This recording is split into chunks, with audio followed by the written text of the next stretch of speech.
Today, I'm going to update you guys on my Burmese python and African rock python.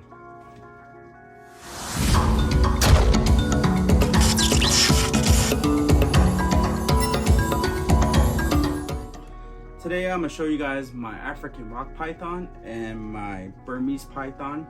My Burmese python is a type of morph. So she's albino hypo, which is a mix of pearl.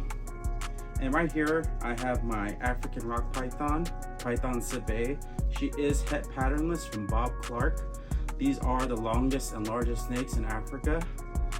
You could see them upwards of 20 feet in the wild, but in captivity, they'll normally get up to like 14 feet to 16 feet long. And I'm not trying to get that big giant snake out of her. I just want, this is one of my dream snakes to have, and I want to share with you guys. Don't plan on breeding her at all. I don't think there's no reason to breed these snakes. I don't think there's a big reason on breeding many of the larger breeds of snakes, but it is my dream to, down the road, to breed my green anaconda, but that's just for something that I wanted to achieve.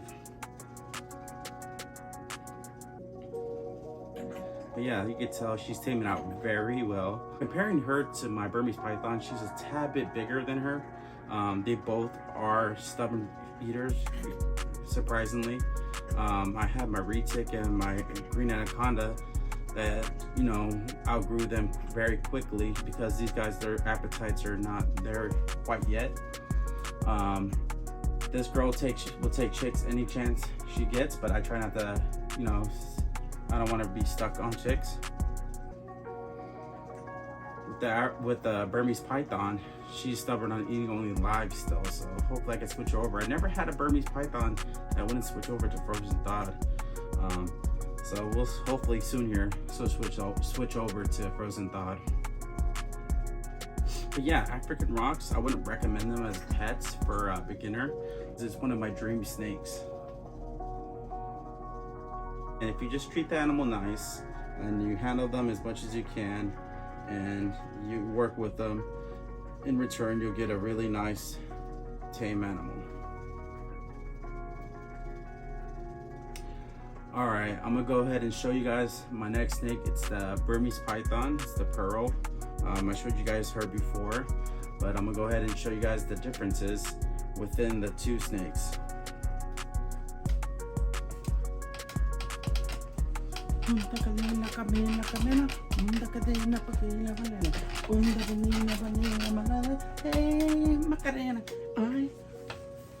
got my pearl Burmese python. You can tell she's getting a little bit of a size now.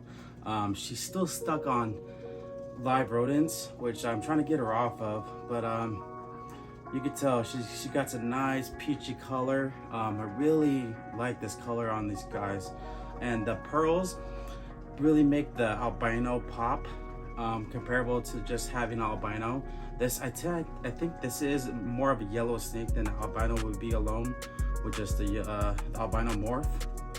But yeah, so yeah, I just want to show you guys the two different types of snakes today. The African rock python and the Burmese python.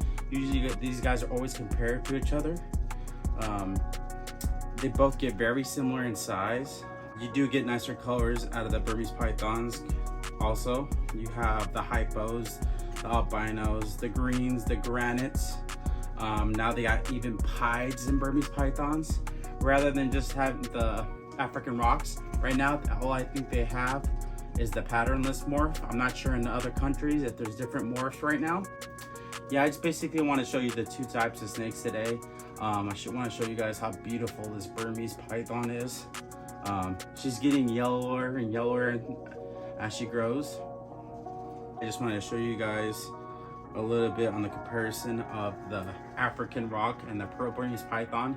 So this pearl Burmese python's, the siding is a little bit different than your normal morph on the Burmese python, so it's not really comparable in pattern. I wish I had a normal in my collection to show you guys, but I don't want to have a bunch of Burmese pythons because they do all get, at least 13 feet long for females and 10 to 12 feet for males. So trying to, cut my collection down to so many large giant snakes. So yeah, hopefully you guys enjoyed today's video. Make sure to subscribe and like my video.